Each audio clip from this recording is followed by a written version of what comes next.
después de las dos magníficas exposiciones en un nivel al que algunos no llegamos, vamos a tratar de irnos ni más ni menos que al lugar por el que todos pasamos para ser lo que somos, la escuela. Y la escuela, seguramente la mayoría de los, o casi todos, ¿no? También la universidad se puede repensar. De algún modo nos hemos planteado qué escuela sería la ideal para formar esa ciudadanía crítica y democrática, ¿no? Seguro que todos hemos pensado que sería ideal tener ese espacio donde todos compartimos, aprendemos y nos desarrollamos de una manera razonable y de buen vivir. Yo me he pasado 50 años pensándolo.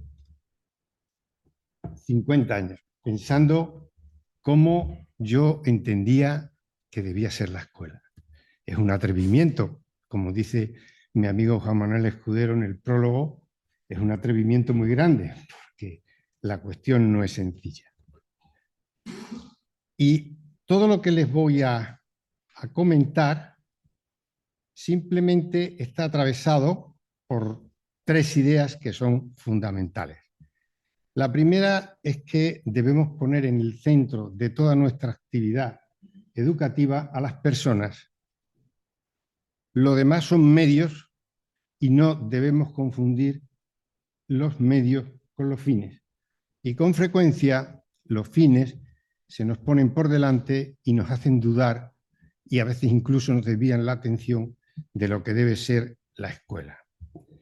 Por tanto, la escuela debe ser un lugar para las personas y pensar siempre en términos de personas. En segundo lugar, tenemos que saber que no podemos estar en la escuela esperando a que venga una reforma o alguien a decirnos cómo podemos mejorarla.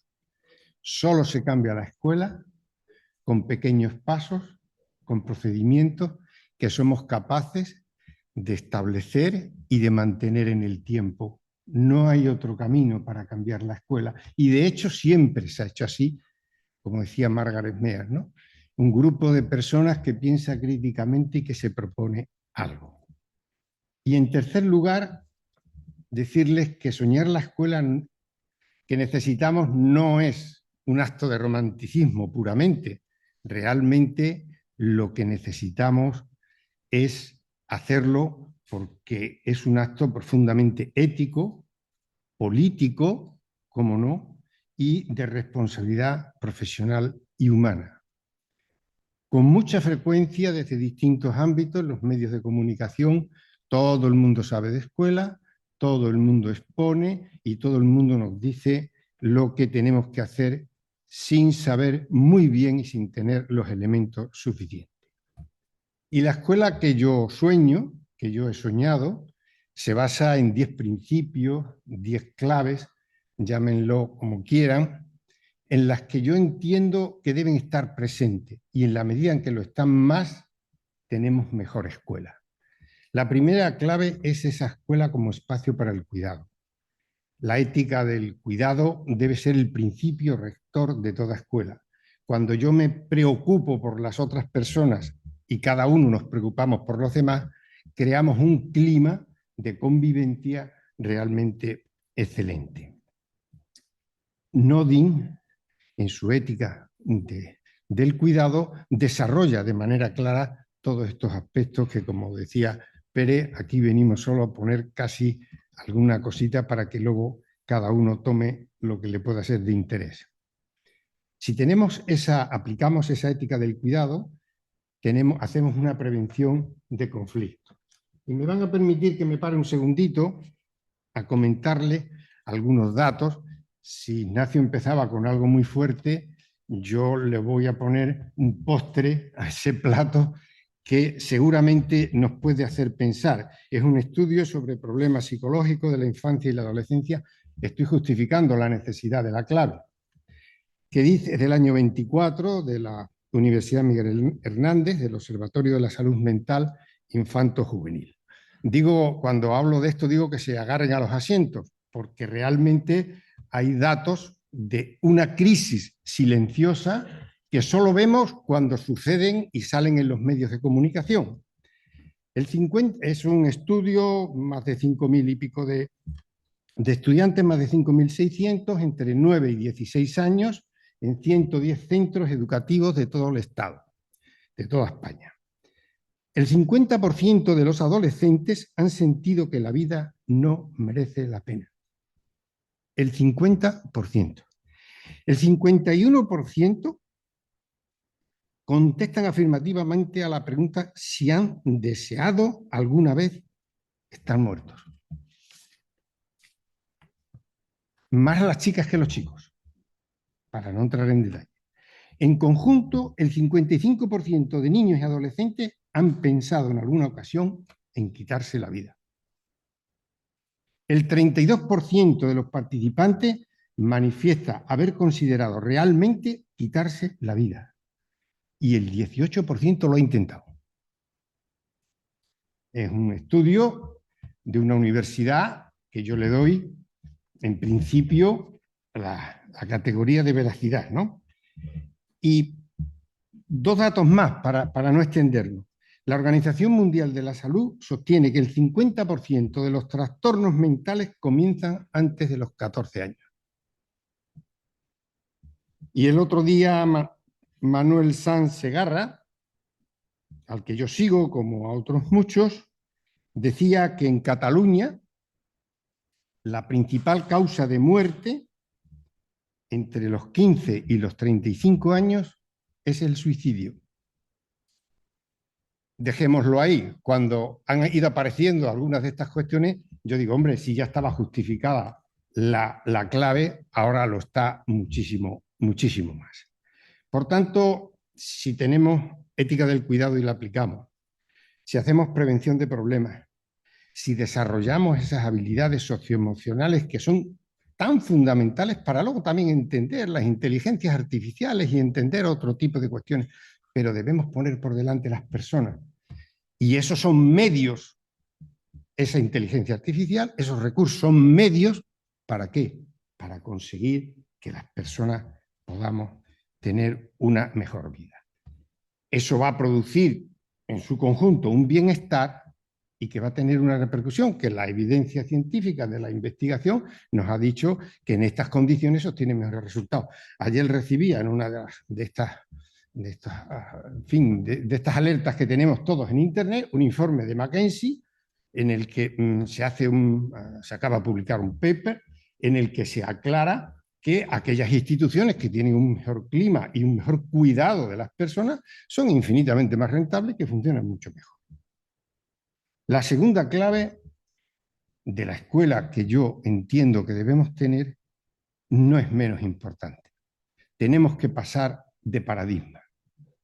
Si no somos capaces de pasar de lo individual a lo colectivo, a lo colegiado, vamos a equivocarnos y vamos a tener serias dificultades. Por tanto, tendríamos que definir ese marco de un buen desempeño docente colaborativo, porque está muy bien los intereses y las aficiones que tenemos cada uno. Hay mucha investigación, Bayam, Marcelo, en fin, en distintos contextos sobre la necesidad de esa formación de manera colegiada y para llegar a ese trabajo colegiado en comunidades profesionales de aprendizaje, entendiendo, y me gusta mucho decir, que el mejor camino para la formación profesional docente es la reflexión crítica y sistemática sobre la práctica, pero retroalimentada por el conocimiento científico en cada contexto y en cada área.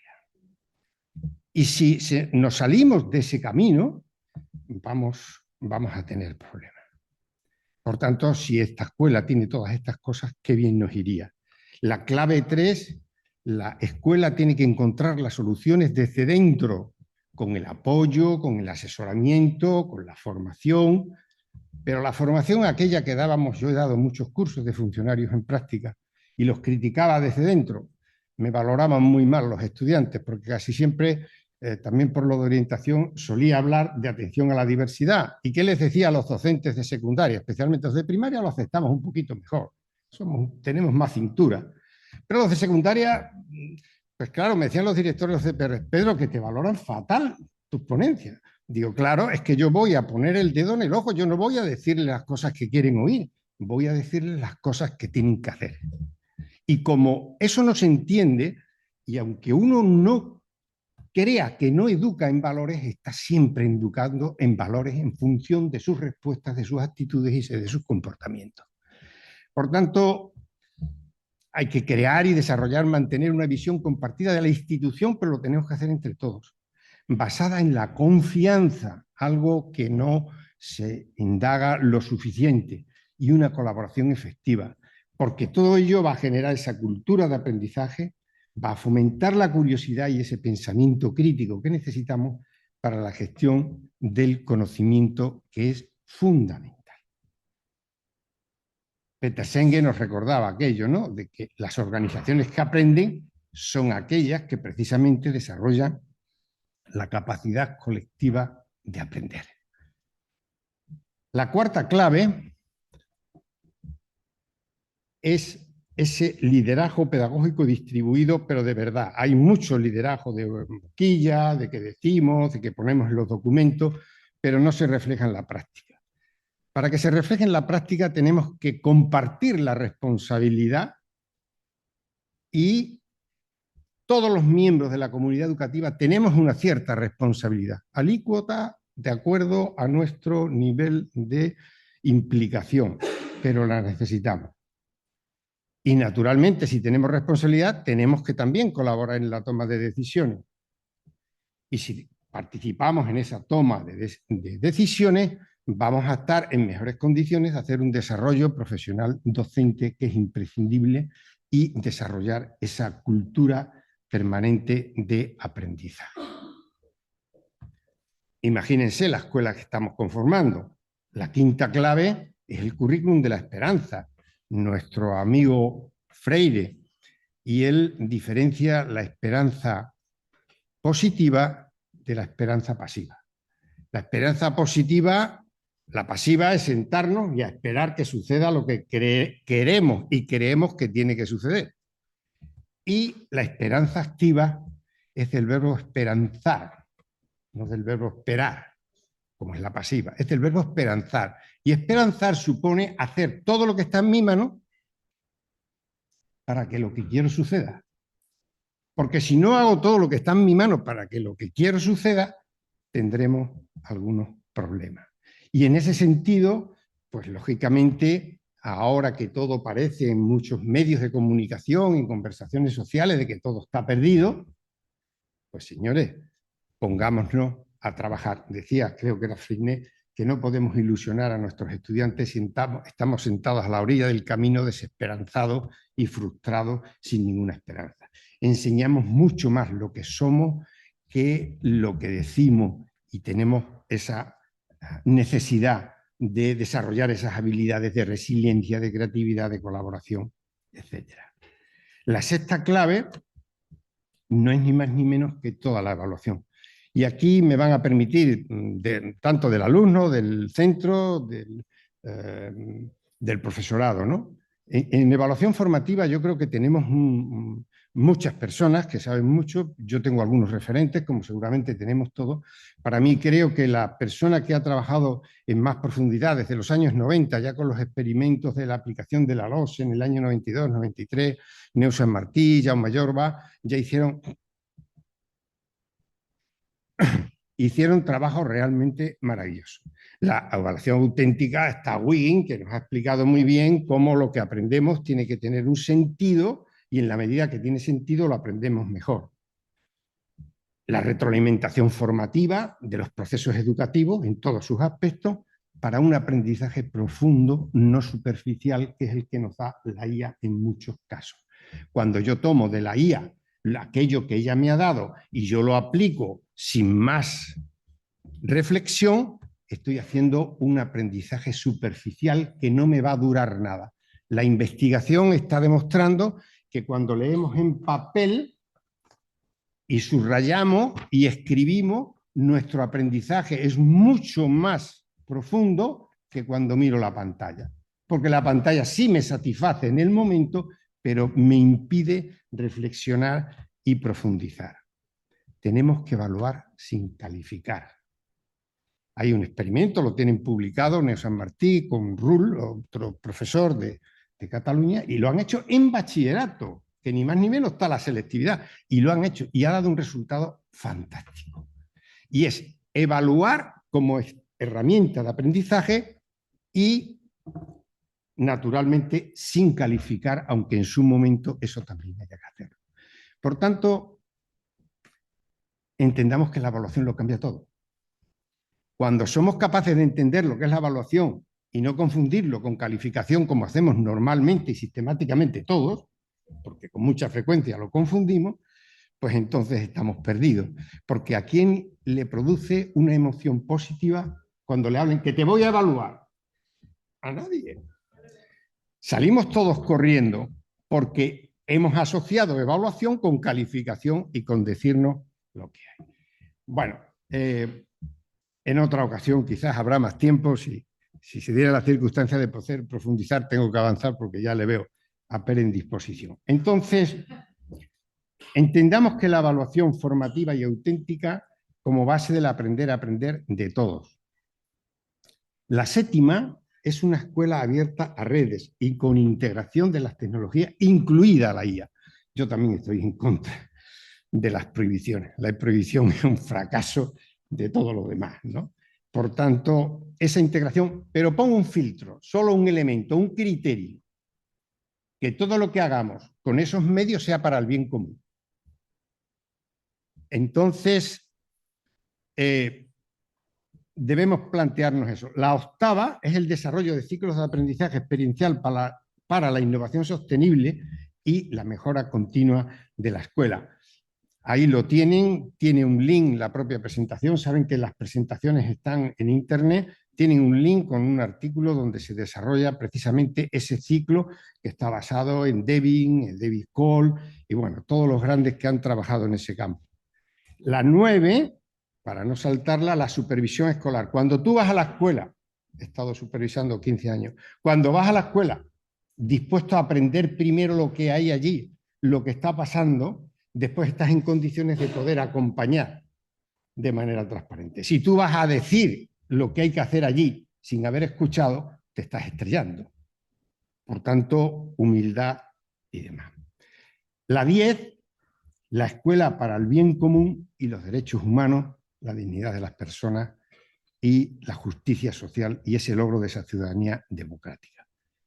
Y los que estén en la escuela o vayan a estar se pueden plantear qué pueden hacer mañana para mejorarla. Porque la educación, en su esencia, no es otra cosa que un viaje compartido de búsqueda y de transformación. Cambiar la escuela no es negar lo que somos, sino comprenderlo para transformarlo. Y les dejo ahí, en el primer caso es una tabla con las 10 claves, es un buen debate para los claustros o los equipos docentes. La segunda es una pequeña autovaloración de cómo está mi escuela con relación a esas claves.